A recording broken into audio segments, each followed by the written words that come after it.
शांति, ओम शांति, ओम शांति। 17/9/2021 प्रातः मुरली। ओम शांति। बाप दादा मधुबन। आज मीठे मीठे ज्ञान के सागर ज्ञानदाता बेहद के बाप ने हम रूहानी बच्चों से मुरली के महावाक्यों में कहा, मीठे बच्चे, इस देह भान से मर जाओ, अर्थात इस पुरानी पतित देह से प्रीत तोड़ एक बाप से सच्ची प्रीत जोड़ो। प्रश्न है, संगम पर तुम बच्चों की नेचुरल ब्यूटी कौन सी है? उत्तर में बाबा ने कहा, ज्ञान के जेवरों से सदा सजे सजाए रहना, यही तुम्हारी नेचुरल ब्यूटी है। जो ज्ञान के जेवरों से सजे हुए रहते हैं, उनका चेहरा खुशी में फूल की तरह खिला रहता है। बाबा ने अति इंद्रिय सुख की बात कही है, ना कि बाह्य सुख की बातें। बाबा कहते हैं, ज्ञान के जेवरों से अपने आप को सजाने की बात बाबा ने। अंदर में खुशी रहे तो चेहरा फूल की तरह खिला रहता है। अगर खुशी नहीं रहती तो जरूर कोई देह अभिमान की आदत है, जिससे ही सब विकार उत्पन्न होते हैं। गीत है, महफिल में जल उठी क्षमा, ओम शांति। इस गीत का अर्थ कितना विचित्र है। प्रीत बनी है किसके लिए? मरने के लिए। किससे बनी है? भगवान से, क्योंकि इस दुनिया से मरकर उनके पास जाना है। ऐसी कब किसके साथ प्रीत हुई है क्या? जो यह ख्याल में आए कि मर जाएंगे, फिर कोई प्रीत रखेंगे? बाबा कहते, गीत का अर्थ कितना वंडरफुल है। क्षमा से परवाने प्रीत रख, फेरी पहन जल मरते हैं। तुमको भी बाप के पास आते आते यह शरीर छोड़ना है, अर्थात बाप को याद करते करते शरीर छोड़ना है। बाबा कहते, यह तो जैसे बड़ा दुश्मन हो गया जिसके साथ हम प्रीत रखें और मर जाएं, इसलिए मनुष्य डरते हैं। दान पुण्य तीर्थ यात्रा आदि करते हैं भगवान के पास जाने के लिए। शरीर छोड़ते हैं तो मनुष्य कहते हैं, भगवान को याद करो। भगवान कितना नामी ग्रामी है। वह आते हैं तो सारी पुरानी दुनिया को खत्म कर देते हैं। तुम बच्चे जानते हो, हम इस यूनिवर्सिटी में आते ही हैं पुरानी दुनिया से नई दुनिया में जाने के लिए। बाबा कहते, पुरानी दुनिया को पतित दुनिया हेल कहा जाता है। बाप नई दुनिया में जाने का रास्ता बताते हैं। सिर्फ मुझे याद करो, मैं हूँ हेवनली गॉड फादर। उस फादर से तुमको धन, मिल्कियत, मकान आदि मिलेगा। बच्चियों को वर्षा मिलना नहीं है, उनको दूसरे घर भेज देते हैं, गोया यह बारिश नहीं ठहरी। यह तो बाप है, सब आत्माओं का बाप। इनके पास सबको आना है, मरना है। कोई समय जरूर बाप आते हैं, सबको घर ले जाते हैं, क्योंकि नई दुनिया में बहुत थोड़े मनुष्य होते हैं। बाबा कहते, पुरानी दुनिया में तो बहुत है, नई दुनिया में मनुष्य भी थोड़े और सुख भी बहुत होता। सुख घनेरे, मनुष्य थोड़े। पुरानी दुनिया में तो बहुत है, नई दुनिया में मनुष्य थोड़े भी और बहुत सुख भी बहुत होता। पुरानी दुनिया में बहुत मनुष्य हैं तो दुख भी बहुत है। जितना जास्ती मनुष्य उतने जास्ती दुख, उतने जास्ती मत। तो मतांतर होने से द्वैत का कारण बनता है। एक अनेक में परिवर्तन होने से, अनेक मत होने से हमेशा एक दूसरे को दुख देते ही रहते हैं। यदि एक अद्वैत जहाँ राज्य होता है, वहाँ झगड़ा आदि की बात नहीं, और वह है ही राम राज्य। बाबा कहते हैं जहाँ मनुष्य अधिक होते हैं वहाँ दुख भी बहुत होते हैं, इसलिए पुकारते रहते हैं। बापू गांधी जिसको भारत का पिता समझते थे वह भी कहते थे, हे पतित पावन आओ। सिर्फ उनको जानते नहीं थे, समझते भी हैं। पतित पावन परम पिता परमात्मा है, वही वर्ल्ड का लिबरेटर है। राम सीता को तो सारी दुनिया नहीं मानेगी ना, पूरा संसार, पूरी मनुष्य रूपी सृष्टि जो है, राम सीता को तो भगवान नहीं मानेगी ना, और ना ही कृष्ण को पूरा विश्व भगवान मानता। हाँ, क्योंकि गलती क्या हुई है, उस छोटे बच्चे को अर्थात रचना को गीता का भगवान कह दिया। इस पिता के बच्चे और पिता की बायोग्राफी एक साथ मिक्स करने से पूरी दुनिया ही मूंझ गई है, वही एक गलती है। तो राम सीता को तो सारी दुनिया नहीं मानेगी ना, यह भूल है। सारी दुनिया परम पिता परमात्मा को लिबरेटर गाइड मानती है, लिबरेट करते हैं दुखों से।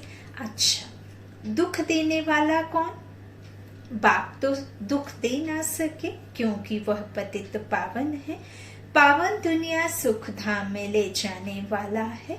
तुम हो उस रूहानी बाप के रूहानी बच्चे, जैसे बाप वैसे बच्चे। इस ईश्वरीय पाठशाला में, इस ईश्वरीय यूनिवर्सिटी में कोई भी शरीर से नहीं पढ़ता, आत्मा पढ़ती। ना दिखने वाला स्टूडेंट और ना दिखाई देने वाला टीचर हमें पढ़ाता है। आत्मा सुनती है परमात्मा के महावाक्यों को। तो बाबा कहते इस तरह से सभी किसको लिबरेटर गाइड मानते हैं? परम पिता परमात्मा को। तो तुम हो रूहानी बाप के रूहानी बच्चे, जैसे बाप वैसे बच्चे। लौकिक बाप के हैं जिस्मानी बच्चे। अभी तुम बच्चों को समझना है, हम आत्मा हैं, परम पिता परमात्मा हमको वर्षा देने आए हैं, हम स्टूडेंट हैं, यह भूलना नहीं चाहिए। बच्चों की बुद्धि में रहता है शिव बाबा मधुबन में मुरली बजाते हैं, वह कांच की मुरली तो यहाँ नहीं है। बाबा कहते हैं कृष्ण का डांस करना, मुरली बजाना वह भक्ति मार्ग का है। तुम कृष्ण के लिए मुरली नहीं कह सकते, मुरली शिव बाबा बजाते हैं। ज्ञान मुरलिया, मुरली कोई काठ की बांस की बनी हुई मुरली की बात नहीं। और सतयुग के प्रिंस को कोई ये काठ की मुरली हाथ में लेकर बजाने की दरकार ही नहीं, क्योंकि वहाँ कोई इस तरह का ज्ञान होता ही नहीं, ना ही देवताओं के पास और ना ही द्वापर में ये कोई मुरली की बात कही है। संगम पर ही आकर ये ज्ञान मुरलिया स्वयं परम पिता परमात्मा बजाते हैं इस ब्रह्मा मुख के द्वारा। बाबा कहते हैं मुरली शिव बाबा बजाते हैं, तुम्हारे पास अच्छे अच्छे गीत बनाने वाले आएंगे। गीत अक्सर करके पुरुष ही बनाते हैं।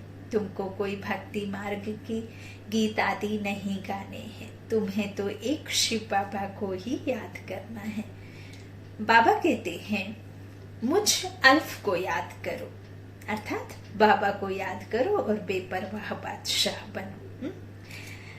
बाप कहते हैं कि मुझे याद करो, शिव को कहते हैं बिंदी। व्यापारी लोग बिंदी लिखेंगे तो कहेंगे शिव। एक बिंदी लिखे 10 हो जाएगा, फिर बिंदी लिखो तो 100 हो जाएगा। एक के पीछे बिंदी रखेंगे तो क्या हो जाएगा 10, और फिर एक और रखेंगे तो 100। तुमको भी शिव बाबा को याद करना है।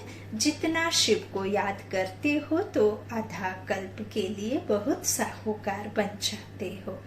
बाबा कहते वहां गरीब होते ही नहीं, सब सुखी रहते हैं, दुख का नाम नहीं। जब इस संसार में सुख होता है तब दुख रिंचक मात्र भी नहीं होता, और जब दुख होता है तो सुख होता ही नहीं। और इसीलिए कहा गया है देवी देवताओं की पैर जमीन पर नहीं पड़ते, क्योंकि जब देवताओं का राज्य होता है तब इस संसार में कोई भी विकारी आत्मा हो नहीं सकती, और जब विकारी होते हैं तब कोई देवी देवता इधर हो नहीं सकते। बाबा कहते हैं वहां दुख का नाम नहीं, सब सुखी रहते हैं। तो साहूकार बन जाते हैं ना, तो वहां कोई गरीब होता ही नहीं, सब सुखी रहते हैं, दुख का नाम नहीं। बाप के याद से विकर्म विनाश हो जाएंगे, तुम बहुत धनवान बनेंगे। इसको कहा जाता है सच्चे बाप द्वारा सच्ची कमाई, यही साथ चलेगी। मनुष्य सभी खाली हाथ जाते हैं, तुमको भरतू हाथ जाना है। बाप को याद करना है और पवित्र बनना है। बाप ने समझाया है प्योरिटी होगी तो पीस प्रॉस्पेरिटी मिलेगी। तुम आत्मा पहले पवित्र थी, फिर अपवित्र बनती हो। सन्यासियों को भी सेमी पवित्र कहेंगे। तुम्हारा है फुल सन्यास, तुम जानते हो वह कितना सुख पाते हैं। थोड़ा सुख है फिर तो दुख ही है। बाबा कहते वह सब है भक्ति मार्ग। भक्ति मार्ग में हनुमान की पूजा करो तो उसका दीदार हो जाता है। चंडिका देवी का कितना मेला लगता है, उनका चित्र भी होगा। जिनका ध्यान करेंगे वह तो जरूर सामने आएगा ही ना। चाहे कोई व्यक्ति हो, चाहे कोई मंदिर में विराजमान मूर्ति हो, और चाहे किसी की भी याद में आप, जिसकी याद कोई गुरु संत महात्मा की याद में रहेंगे, जिसकी याद में आप 24 घंटे निरंतर जिसकी छवि मन में और आत्मा में बनी रहेगी, तो उसका तो आपको साक्षात्कार होगा ही। बाबा के तो उसका तो दीदार होगा ही। तो कितना मेला लगता है बाबा के तो वह जरूर सामने आएगा। परंतु उससे क्या मिलेगा? अनेक प्रकार के मेले लगते हैं, क्योंकि आमदनी तो होती है ना। हाँ, पैसे आदि की आवक तो होती है। अब चाहे कोई वाराणसी से कोई पढ़े या कहीं से भी कोई पढ़े, लेकिन है तो उनका जो एम ऑब्जेक्ट है वो शरीर निर्वाह अर्थ ही पढ़ाई होती है ना। शास्त्रों की हो या किसकी भी पढ़ाई हो, तो शरीर निर्वाह अर्थ ही टीचर स्टूडेंट को पढ़ाते हैं। यहाँ भी हमें टीचर पढ़ाता है तो स्टूडेंट की फ्यूचर में कुछ एम ऑब्जेक्ट है ना।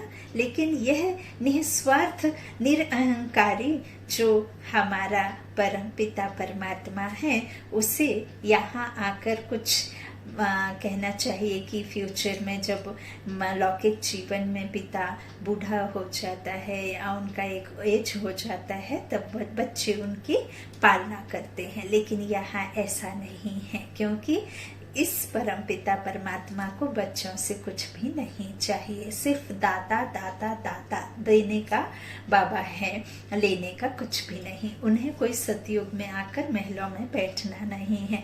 बाबा कहते हैं इस तरह से मेले लगते हैं तो आमदनी तो होती है ना।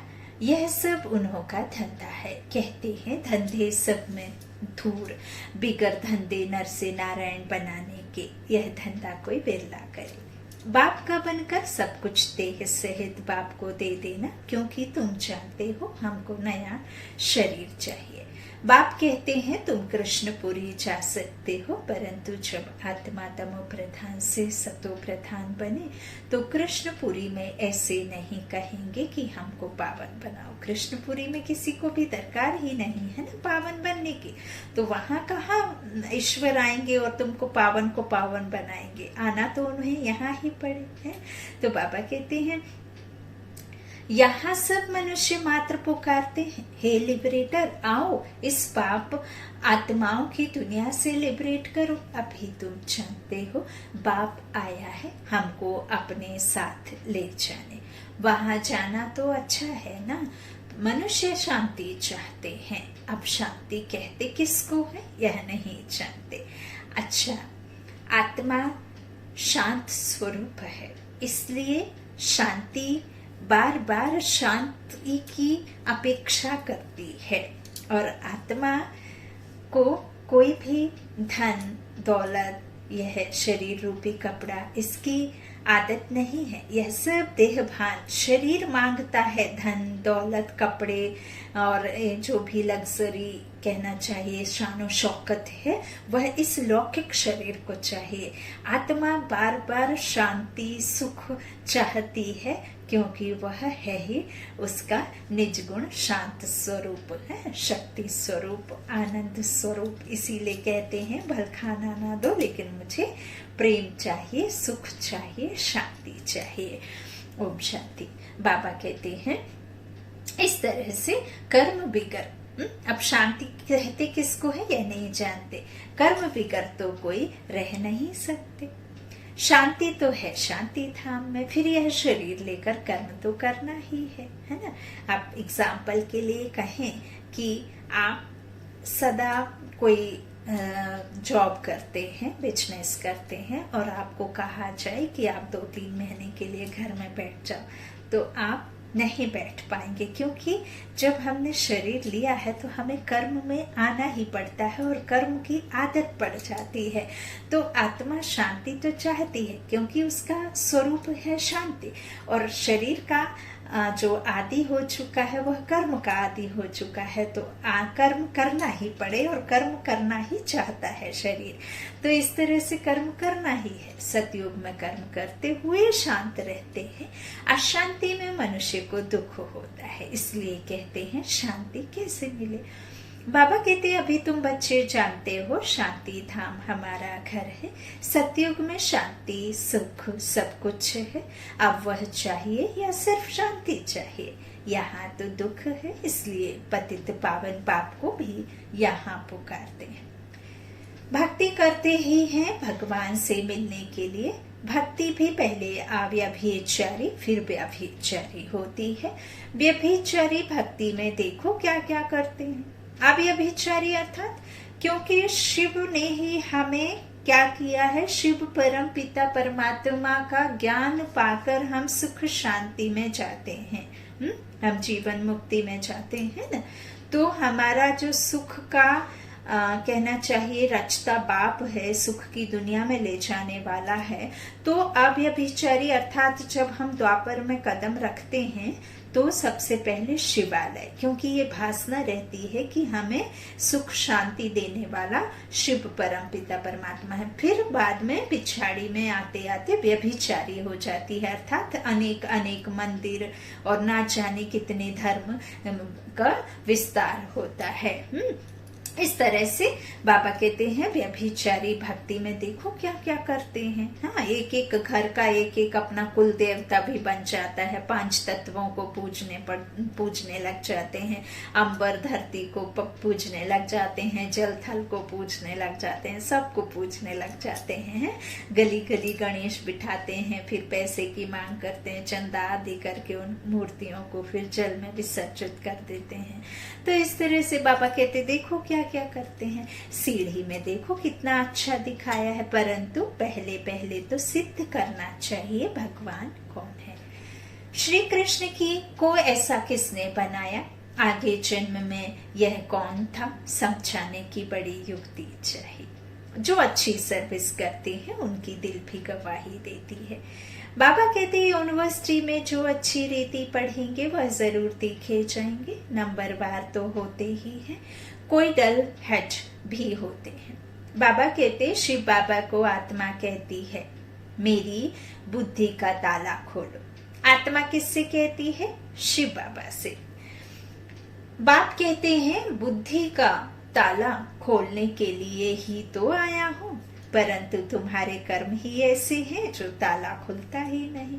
फिर बाबा क्या करेंगे, बहुत पाप किए हुए हैं। अब बाबा उनको क्या करेंगे, टीचर को कहेंगे हम कम पढ़ते हैं। टीचर क्या करेंगे, टीचर तो कोई कृपा नहीं करेंगे। ऐसे तो नहीं है कि आप पढ़ाई पढ़ेंगे और खाली कॉपी रख देंगे, आंसर शीट में कुछ नहीं लिखेंगे और आपको मार्किंग मिल जाएगी, नंबर मिल जाएंगे, आप पास हो जाओगे। ऐसा तो नहीं है ना।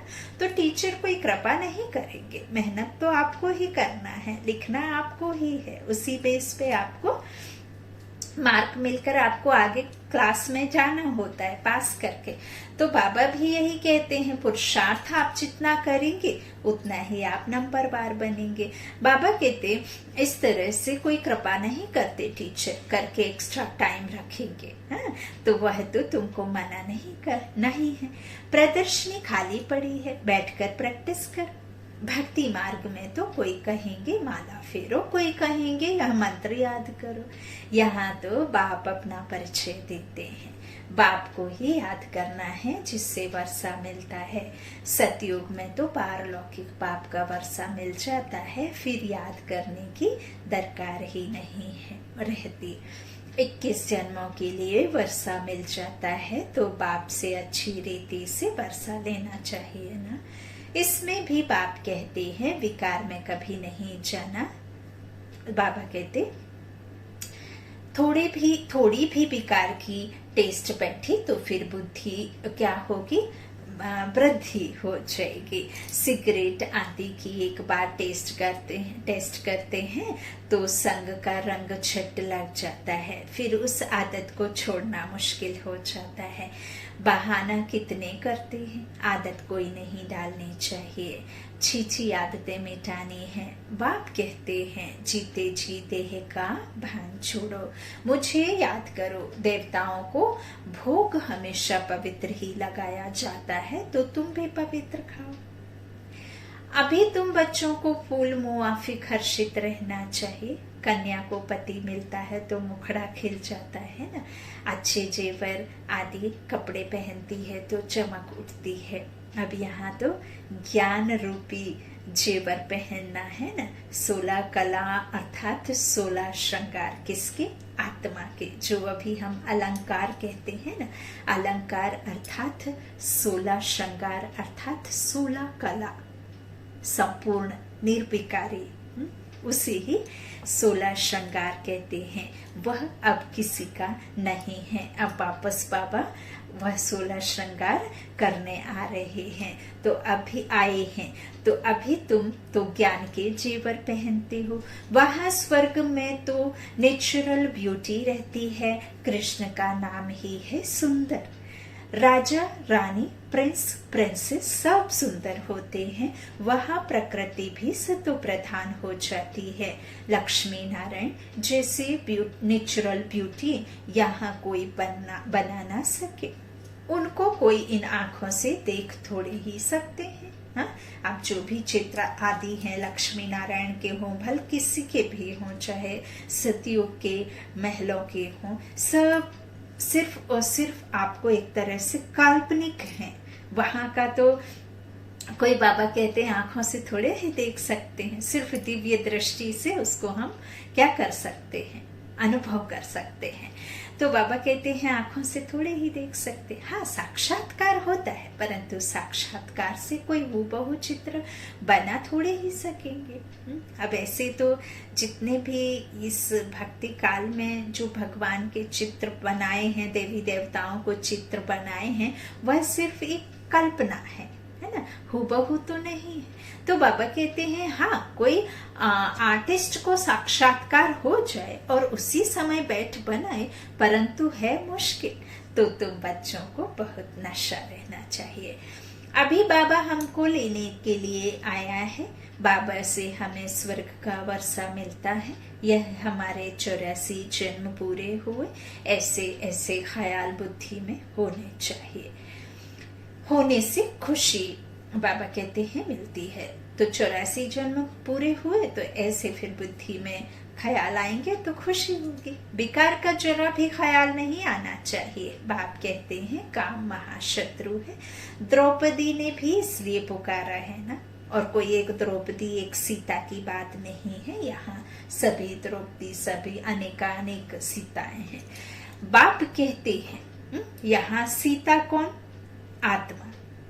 क्यों सीता, क्योंकि वो रावण की गिरफ्त में है। और राम कौन, वो निराकारी शिव परम पिता परमात्मा, जो हमें कहाँ ले जाने आए हैं, दुख से छुड़ाकर, है ना, दुख से छुड़ाकर हमें लिबरेट करने आए हैं ना।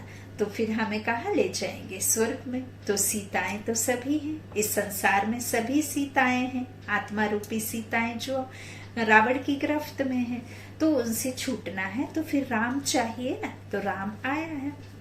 बाबा कहते हैं द्रौपदी ने भी इसलिए पुकारा है ना। बाप कहते हैं तुम एक मेरे से ही सुनो और यही श्रीमत औरों को सुनाओ। फादर शोज सन, सन शोज फादर। फादर कौन? शिव फादर। शिव और सालिग्राम का गायन है। शिव बाबा को समझाते हैं इस पर फॉलो करो, फॉलो फादर। यह गायन उनका है। बाप कहते हैं मीठे बच्चे फॉलो कर पवित्र बनो। फॉलो करने से ही तुम स्वर्ग के मालिक बनेंगे।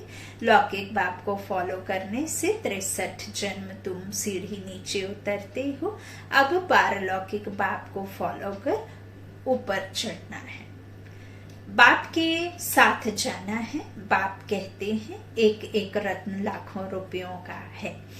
बाप रोज समझाते रहते हैं मीठे मीठे बच्चों, पहले पहले सबको 2 बाप का परिचय देना है। एक लौकिक बाप वर्षा देते हैं पतित बनने का, पारलौकिक बाप वर्षा देते हैं पावन बनने का। कितना फर्क है। अब पारलौकिक बाप कहते हैं पावन बनो। विकार में जाने वाले को पतित कहा जाता है। तुम्हारी मिशन है पतितों को पावन बनाने का रास्ता बताने वाली। पारलौकिक बाप भी अभी कहते हैं पावन बनो, जबकि विनाश सामने खड़ा है। तो अब क्या करना चाहिए? जरूर पारलौकिक बाप की मत पर चलना चाहिए ना। प्रदर्शनी में यह भी प्रतिज्ञा लिखानी चाहिए। पारलौकिक बाप को फॉलो करेंगे, पतित बनना छोड़ेंगे। लिखो, बाप ही गारंटी लेते हैं।